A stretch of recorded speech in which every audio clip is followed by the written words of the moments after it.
Celestial rising, divine afternoon, and grand night to the beautiful divine mirage watching this video. It's your divine reflection, divine messenger, and we are back with another celestial realization or revelation or a serious indication from a higher star system that we are quantumly observing. And if you choose to and you enjoy these types of videos, make sure you like, comment, subscribe for more divine messages. If you choose to, by the way, I'm not going to force you to do anything out of your own control. This video is just basically more to uplift anybody who's going through something in life. You know, this video was supposed to be made yesterday, but I didn't like yesterday's video, so I just didn't post it. So yesterday's video is for today, and it'll align with yesterday as well. Yesterday, it was an ascension and descension as far as consciousness, and I do apologize for how my hair is looking today. You know, it is what it is. I ain't gonna lie. I don't know what's going on with it, but my hair got a mind of its own. But yesterday, it was very revealing on how you can find hidden observations with random people or just strangers in general that you haven't met before, you haven't had a conversation with, etc. So I went to the Apple store yesterday, and I was able, the thing is, I had the book of Enoch with me. So as I was walking in the mall with the book, I had to go get my phone fixed because I dropped it on his face when I was playing football with the kids at, you know, where I work at and stuff like that. So I had to go get it fixed because so it was like, if you have an iPhone, not the top part, but the half and bottom down, it would flash rapidly. And it was like a white light, to where when my phone would cut on or somebody would send me a message or I get a notification, it'll flash repeatedly, and it'll be so annoying to the point to where I felt like I had an aneurysm. It just felt so annoying. It was annoying to even see. And it was so bad that the Apple store worker, they even said, I ain't gonna lie, yeah, that's annoying. We gotta get this fixed. And what's crazy, it was free of charge because the Apple Care or the bill for Apple and all that, like, I'm already under that plan, so I was good to go. I didn't have to pay anything, which was very nice. But as I was figuring out where to go, it was interesting because as soon as I walked into the establishment, it was a cis either being or a Caucasian who mentioned, he was like, okay, so you have an appointment with us? And I was just like, yeah, I do. And then he found my name, and he was like, okay, so what seems to be the problem? And I let him know that, yeah, my phone, it'll just glitch. Like, it'll do this little light thing on the half of the screen because I dropped it. There's no cracks in it though. So I got a new phone and all that, but there was no cracks in it. And he was just like, okay, can I see? I showed him and tell me why the problem with my screen display wasn't displaying the problem. So he was like, it's okay. He started laughing. He said, that's how you're able to know we're in a simulation. I started laughing, and I was just like, you're not wrong for saying that, because it's crazy how the problem before you go into the product, it's like it starts to mess with you. But as soon as you go into the establishment of what the problem is, the problem now fixes itself. So I'm talking to my iPhone in my head, like, how the hell are you going to show me what the problem is when I'm not in the Apple store? And then when I get here to fix the problem, you want to fix yourself. Can't make it up. So he told me to go in the second row, the third table down. So as I'm looking straight ahead, there's 3 rows. So 3 tables here, here, and here. I had to go in the middle to the third table straight ahead.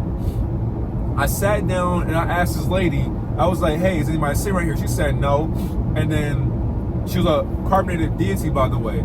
And she didn't know me from a can of paint. But I had a book of Enoch in my hand, getting ready to read it, because I already understood too. I was gonna be there for like 2 hours, and I had a game yesterday as well afterwards. But I was gonna be there for 2 hours, so I wanted to read because I didn't have my phone or my iPad on me. So I just wanted to go ahead and read and all that. But she said, hey, so how was that book for you? I was like, it's honestly very enlightening to be transparent with you. And by me reading it, it's just helping me understand contradictions even more. And she said, yeah, I love that book as well. She said, have you read the Emerald Tablets? I was like, hold on, auntie, what you know about that? Okay, shorty. And she was smiling. She had to be at least in her, I want to say maybe late 40s, late 50s. But yeah, she started smiling. She's like, yeah, no, I already tapped into the Emerald Tablets. I already understood about those teachings with Thoth and all that. yeah, I've already taught those different increments and variations of teachings. And she was like, yeah, I'm just getting into that.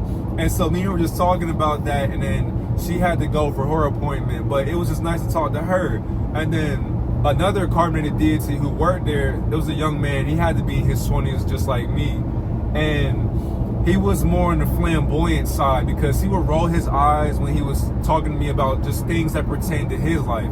But he also asked me, oh, how was that book for you? So it was just crazy how I genuinely was just bringing a book for my own enjoyment. That book was holding so much value that people were asking me about the value in the book. They were saying, you know, where can I get that book? You know, how do you like it? What do you think about it? Etc. I just said, the book of Enoch really just helped me understand more transparency on contradictions that literally can't be comprehended. So I was telling the boy, like, you know, me reading it, I'm still understanding that I don't know really anything that pertains to the information in the book. So I'm reading it with an open mind. I'm understanding that this is all just consciousness that really cannot be understood. We have to be able to just read it with an open mind and be able to articulate these words through our own understanding and not take it as face value. And he was just going in with the part of Sodom and Gomorrah, and he was just breaking it down too with the flood. So me and him were just like chatting it up and all that, and I really enjoyed it because and it was also mind-blowing to me, he started talking about his trauma.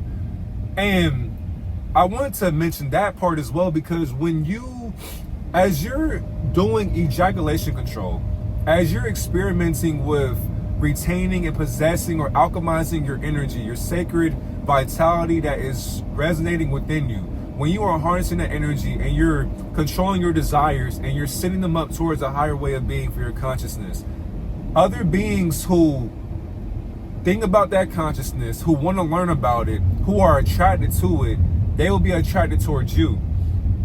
When he mentioned about how he was raised by Catholics or something like that, but he didn't have time to have a childhood, he didn't have time to really be with himself, to understand himself, because he always had a schedule as far as Tuesday, Thursday, Saturday, Sunday with Bible study and learning about Jesus, etc. And he was understanding too with just all these interpretations of how Christians are closed-minded into information that none of us will know.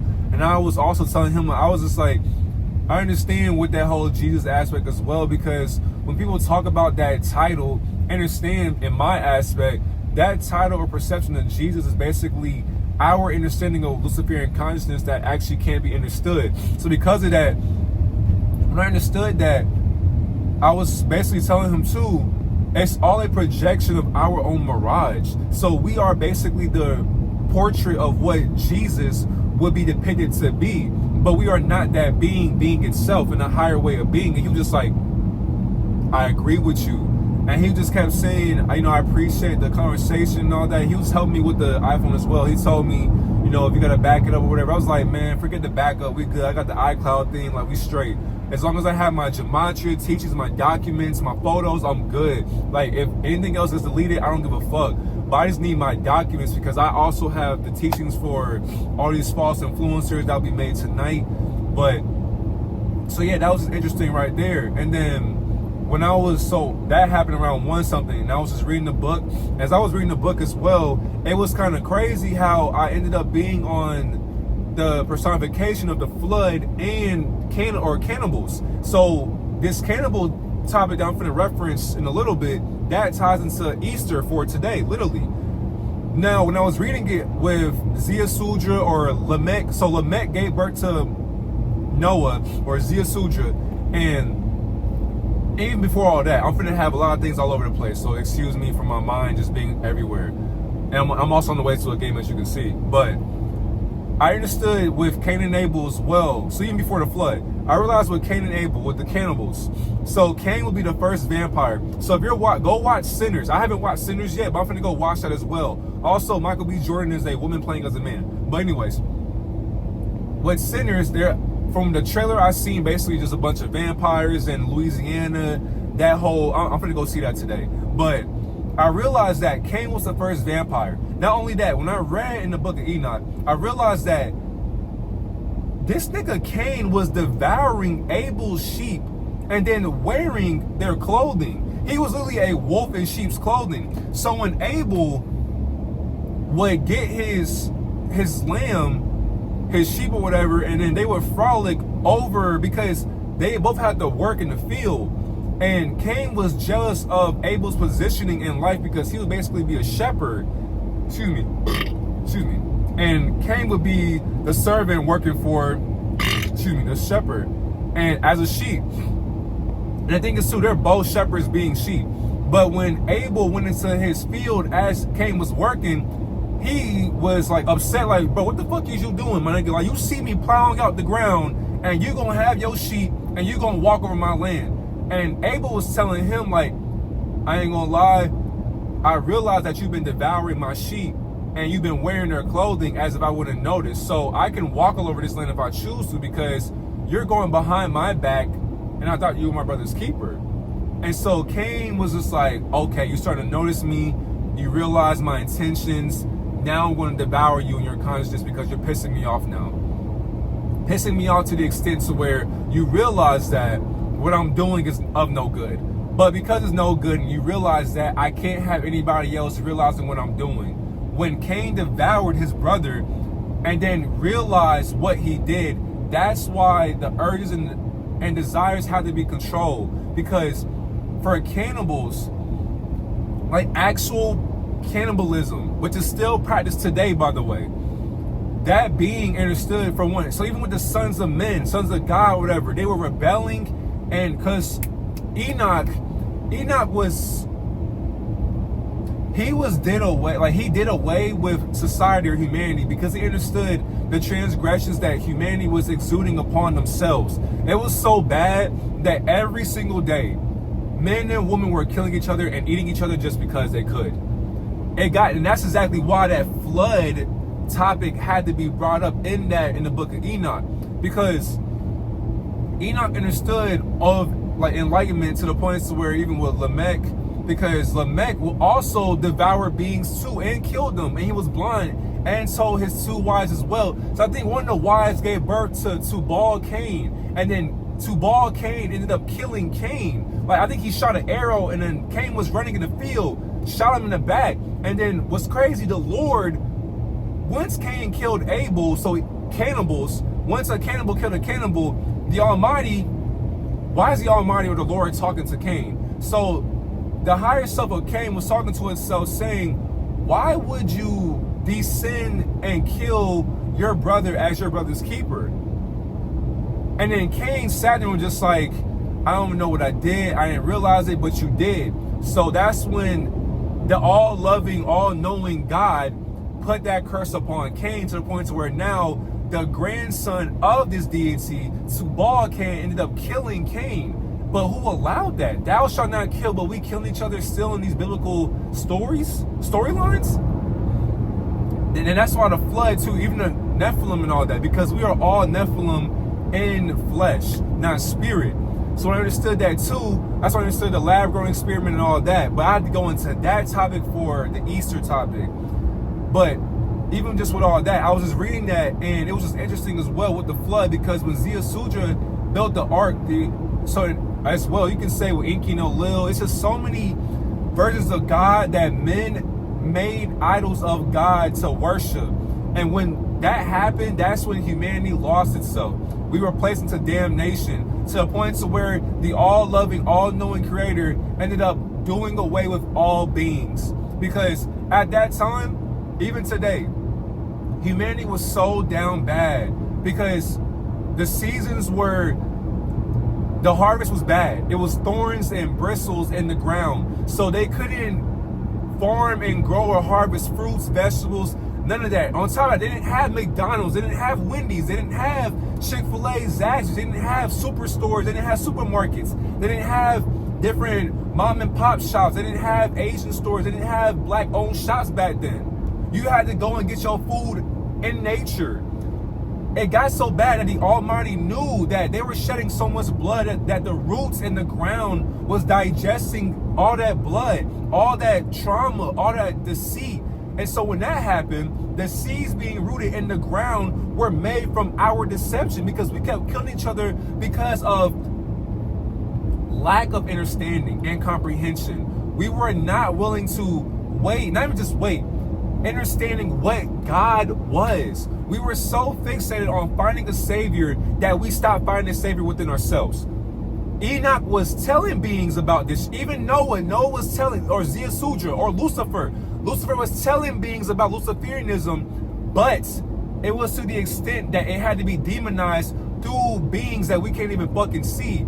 So the enlightenment, or the server, or the frequency, or the vibration that was giving tranquility and harmony had to be demonized by beings who made the Bible bullshit. So that's exactly why beings who are humanity with the ego, they were buying that bullshit. Because why? We were looking for a God to come save us from ourselves. No, you had to be the one to save yourself from yourself.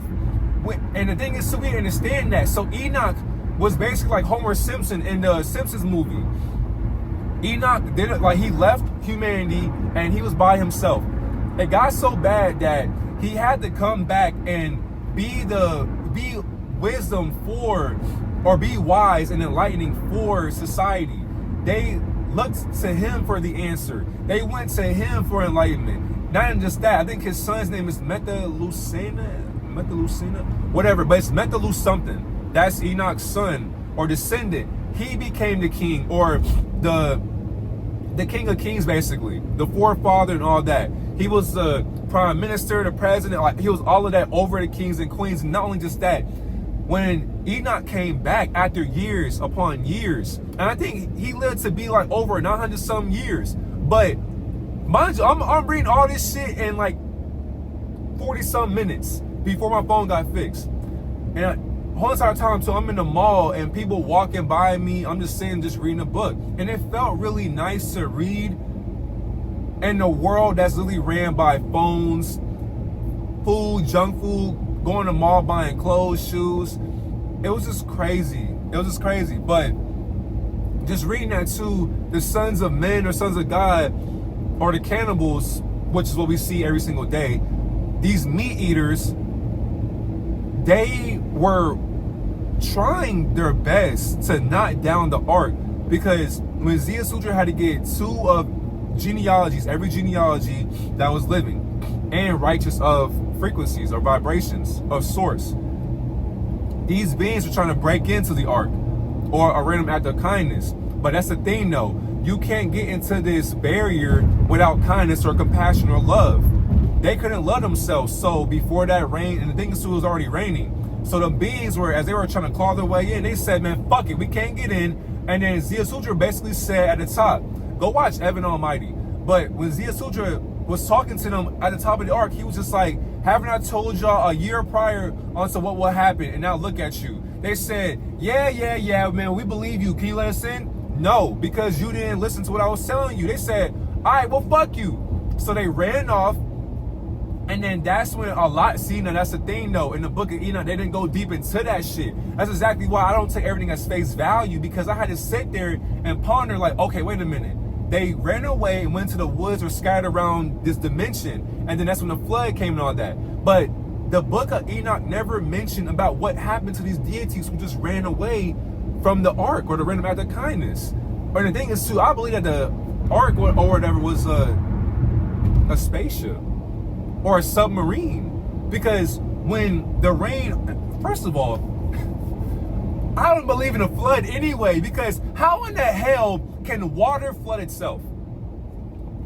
On top of that, where is the water coming from? In a dream, by the way. We're living in a dream, and yet the dream got flooded by an all-loving God? If you're all-loving, why are you creating beings to just kill them?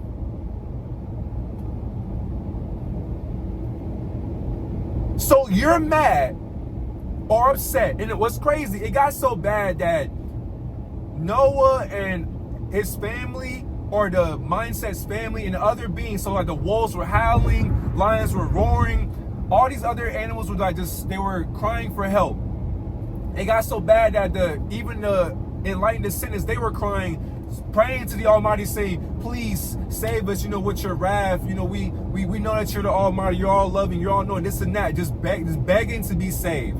Then all of a sudden the waters calmed down. The waters stopped. It was so bad, it was so flooded that it was the flood ascended over mountains, the tallest mountain that you can even think of. That's how high it was. It was so high that the ocean just conjoined with the rain that was on top of itself. So water was flooding itself. How?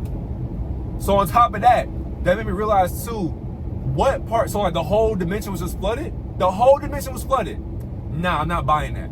Not only that, depending on how long it was raining, I wonder where the cannibals went. Because then, don't forget where the ark landed to. I think it was a mountain, it starts with an A, but it's basically the Caucasus Mountains. So the ark landed in the mountains of Caucasus or Europe or whatever the case may be.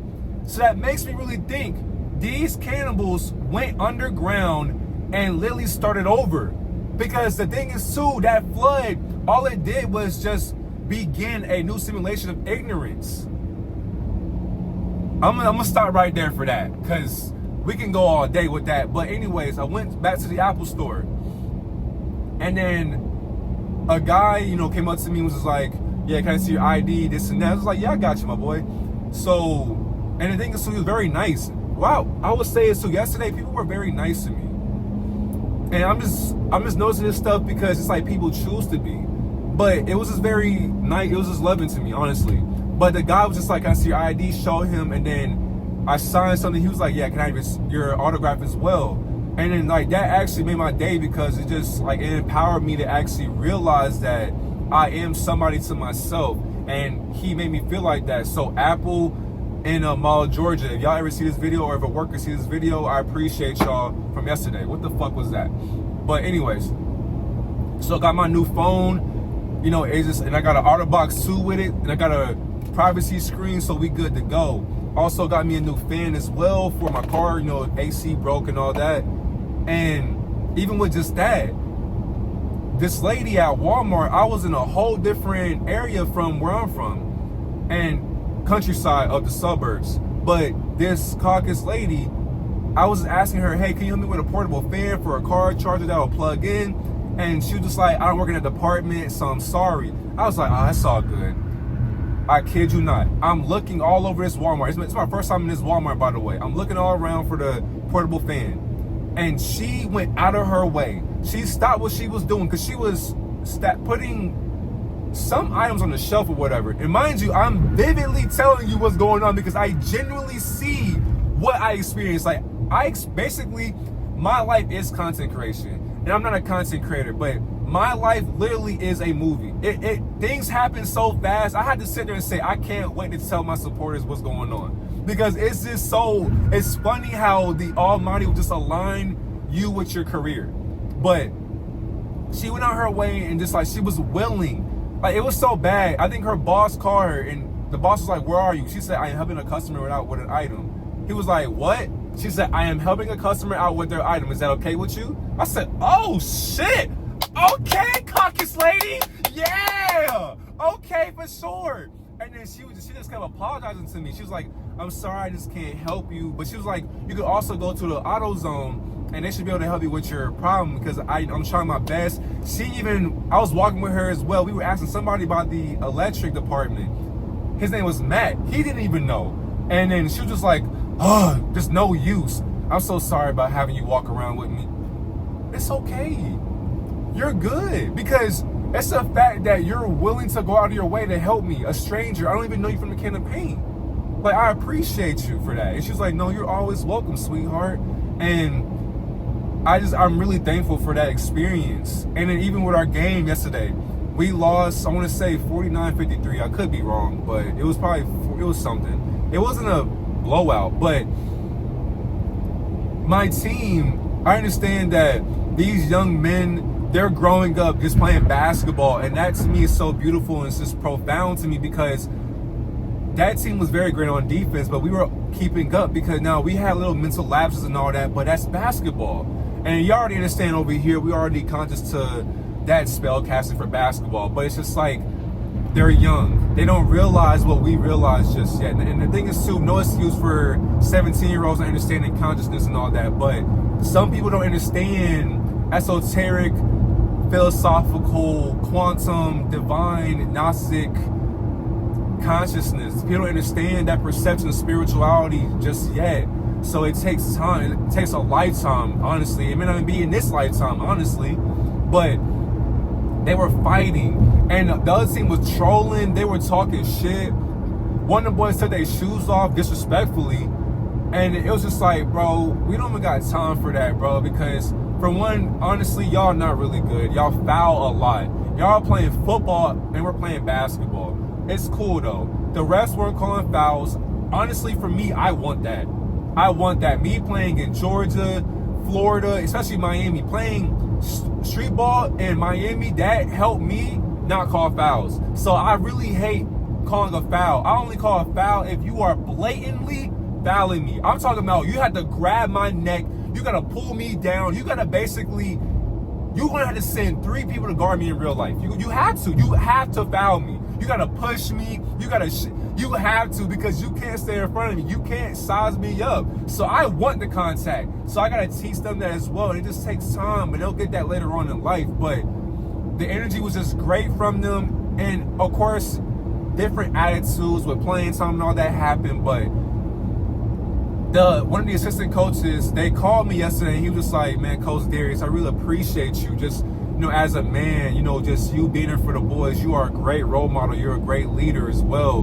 And you're going to go far and do great things. Like, I just appreciate you, because he was just like, I know you just driving, because right now I'm just driving 40-something minutes. On top of that, I drove basically an hour and 15-something minutes to the game.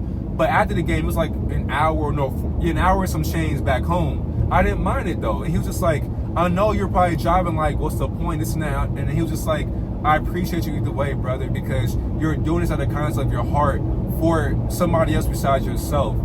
And then he was just giving me game on the phone. I don't want to go into that because it was just like a one-on-one talk. But when he told me that, it really just showed that I don't really see my guidance in society. I honestly don't. I let people express my accolades. I let people express my achievements because I don't wear them on my sleeve. I don't wear my wins and my losses on my sleeve, but you see them. I document that shit because I understand that, for one, no matter how all of us think on enlightenment, we all are just here dreaming the same dream. Doesn't matter where we are in the world, we are all living the same dream. When I realized that, I want to be able to help all of us understand that, for one, if I can do it, so can you. It's all just energy, baby. It's all just energy. And, I mean, people holding the door for me. And what's crazy, I want to hold the door for some people. I choose to hold the door, but some people just like, no, go ahead. And what's crazy, people always call me big dog, call me boss. They just call me like this handsome young man. All that stuff just, bro, even not even just this year, but last year as well. Just since I started this journey, it feels good to walk in righteousness. Doing things for the kindness outside of yourself to give to other beings that don't belong to you. I just wanted to spread that message from yesterday because no matter what the struggle is, no matter what you're going through, I'm going through so many things behind closed doors that y'all don't even know. The only difference is I love what I'm going through, because whenever who I really am, when I bloom to the world and I get to change my outlook on life and my family's life, and I can be the breadwinner for my family in life, you all will be there with me, telling the new people in our unity who have subscribed to my channel. You all will tell them, man, we've been watched Divine be who he is today. Y'all just now catching up. All the people who comment under my videos, I appreciate you all because you choose to watch my videos. I'm thankful for you because you take time out of your day to even watch me for however long I make a video. Do you know how much that means to me? Like, I don't know it all. I promise y'all I don't know it all. But when I say that to you, I'm lying to you. So why do you still watch me? Because you understand that for some strange reason, it can be obsession, it can be a parasocial bond, attachment, infatuation, it can be whatever it wants to be. You know that somehow, some way, this guy behind this two-dimensional screen knows what he's talking about. Not only that, you don't call yourself a divine messenger for no reason. Because what are you sending a message for? And from who? That's the thing. My messages don't come from a God, but they come from what you think God would be or what God will be saying. And since God does not talk, who did he send? I love y'all so much. And if you made it this far, comment down below. I am thankful to be alive today and to be better than who I was yesterday. I am thankful to be alive today and to be better than who I was yesterday. I am thankful to be alive today and to be better than who I was yesterday. If you made it this far, comment down below so I know that you rock with me. And when this video is done, you go and put this energy that I'm bringing to you, bring that towards yourself and your family as well. Go put your love into your hobbies. Don't be lazy. Let's get to it. We got beings out here. Alarm cut on, but we got beings worshiping Easter and all that. But I won't make this video too long. I love y'all so much. Take care of your health, take care of your mindset, take care of your spirit, take care of your family. Not only that, take care of your spirit, because if you don't, you will spiritually descend into the same exact loop that they are trapping you in every single day by the process of your subconscious mind not being able to process itself on a higher divinity. Have a great day. I love you.